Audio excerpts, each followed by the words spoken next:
Dr. Esther again. I wanted now to give you an example, wanted to give you a perfect example of how the healing powers of lifestyle medicine can change a family dynamic and heal a little boy.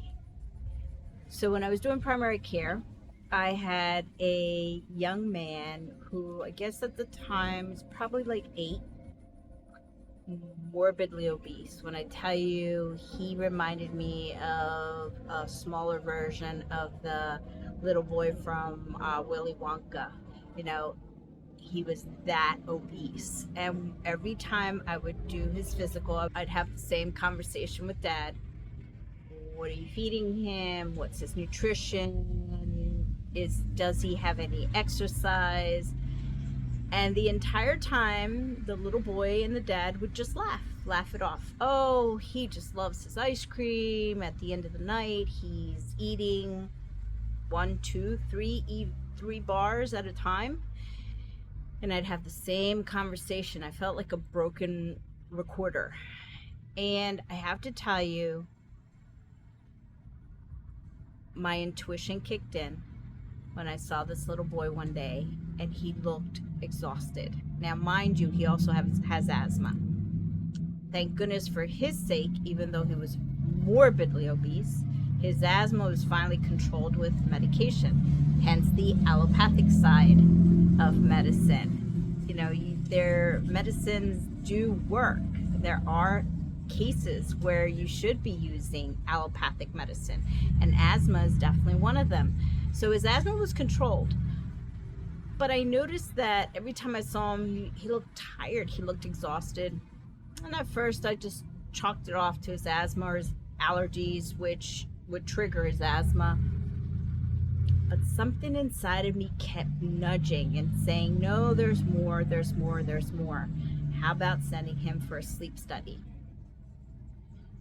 The insurance barked back and didn't want to approve it. And then finally, after months, the little boy got approved for a sleep study. When I got the results, I was crushed. All I kept thinking was, this little boy is still alive because of God's grace. Because this little boy literally had 100 episodes in 1 hour. So for those of you that don't understand sleep apnea, you are having pauses. You are not having enough oxygen to your brain. You could literally die. And so I immediately called the dad. I said, I need to see you right away to go over these results in person. And working in the allopathic side in, healthcare that we live in today, I purposely scheduled his appointment before my lunch break so that I could spend the quality time that I needed to get this dad to understand how critical this was for his son. So when I tell you, I had been doing lifestyle medicine all along and didn't even realize it. And this family does believe in God. So I said, your son is alive, because obviously God is playing a role here. But if you do not change certain things in your lifestyle, there's a potential this little boy could die. Now, granted, I did not do any of this conversation while this little boy was in the room. I told my staff to take him out, give him stickers, get him a dum-dum. Now, I know it's not the greatest thing when you're giving a little boy who's morbidly obese, but I needed to have this critical conversation with Dad. And I sat him down and explained that his son could die. He needs to see a dietitian so that he could work on his diet. The dad needs to step up as a dad. The dad needs to put his foot down and set boundaries in terms of what this son can and cannot do, and what this son can and cannot eat. He has to step up. He was having a friendship with his son. Listen to what I'm telling you. You have to be a parent. Friendships can come later when they're older and they're adults, and yes, then you can have a friendship with your child. But in the meantime, you have to step up. You have to be your child's advocate. So I said he needs to go see a dietitian.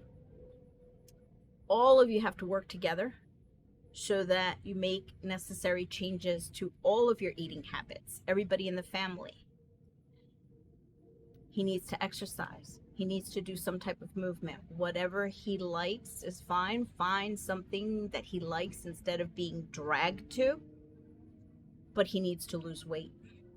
It's the only way that this little boy is going to survive and have a longevity to his future. When the little boy came back, I explained that he is going to need to go to bed at an early time. The video gaming at night really has to be cut. He needs to do some form of exercise so he can talk to his parents and decide what that's going to look like. He is going to see a dietitian so that he can be able to eat healthier. And I explained to him, at the age that you're at, as you grow, you're going to grow this way and you're going to thin out. So you don't need to do crazy diets, because diets don't work. You just need to modify some of your behavior. And I saw that this little boy was depressed. You know, he was laughing all the time, but behind his laughter, I'm an empath, so I can feel and sense and intuitive. I knew this little boy had low self-esteem, and the laughter was his way to cope. That's how lifestyle medicine works. You start incorporating all those keys that are essential that I've mentioned in one of my shorts. All of a sudden, he got on CPAP. Didn't look as tired anymore. The family went to see a dietitian, started making some tweaks here and there in their diet. The dad stepped up and created some rules that the little boy had to follow.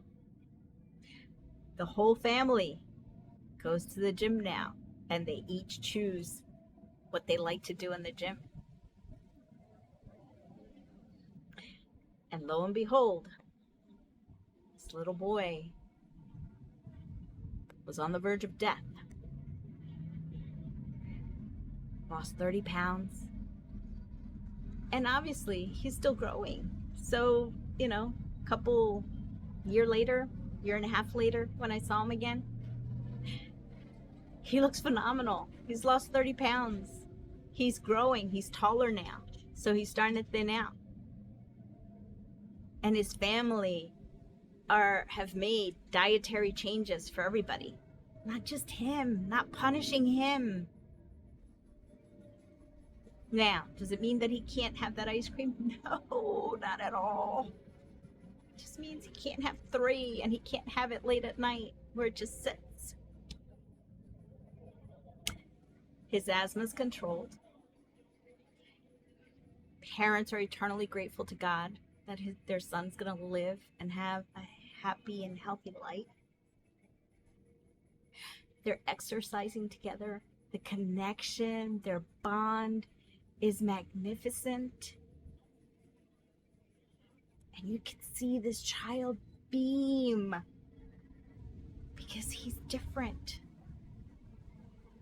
He has control of his life. He has control of what he's choosing to put into his body. Nutrition, check. Movement, check. He loves riding his bike. That's his form of exercise. And the parents and everybody else goes to the gym and does their thing in the gym, but he loves riding the bike. Stress management, I know that little boy's not stressed, but imagine the stress on the parents. Now the parents don't have that humongous weight on their shoulders, knowing that their son had 100 episodes an hour where he wasn't properly breathing. His asthma's controlled. Sleep hygiene. He's got great sleep hygiene. He sleeps well. His brain's getting oxygen through the CPAP.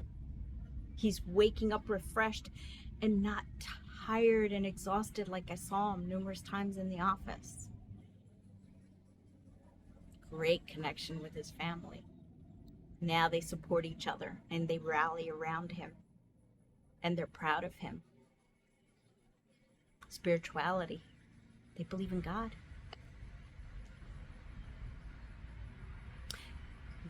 No toxic addictions. That addiction that he had with food is gone. Gratitude. I did tell the little boy to do a gratitude journal when he wakes up. Think about 3 things that he's grateful for at the end of the night. What was the best thing that happened to you?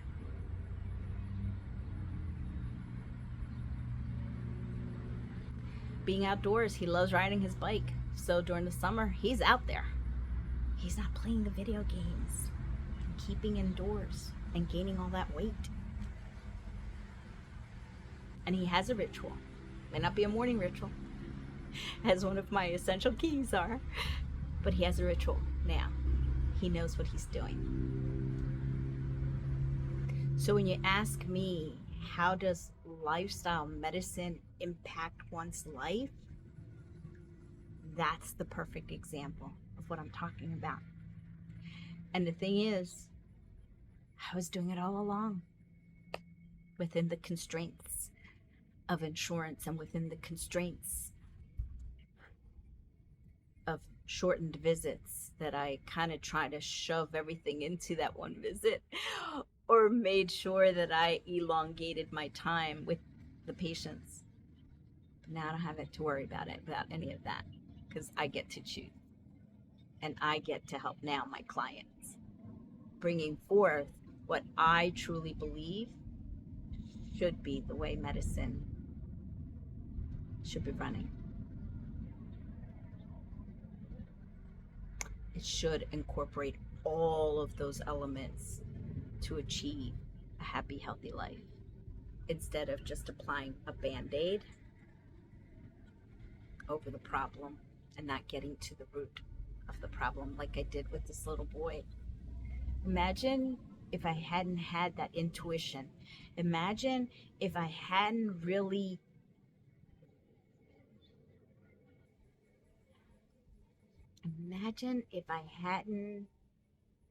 felt in my gut that there was something else going on, and telling him to exercise and eat healthy. It's just that Band-Aid. And all along, he had something more serious going on. Not to mention using comedy as a coping mechanism, because I know he was depressed. Stop choosing to apply Band-Aids. What's at the root? What's at the core of why you may not be living your best life? Take a chance on me. Like the song, right? Take a chance on me. Seriously. What do you got to lose? The money invested to pay the money that's invested?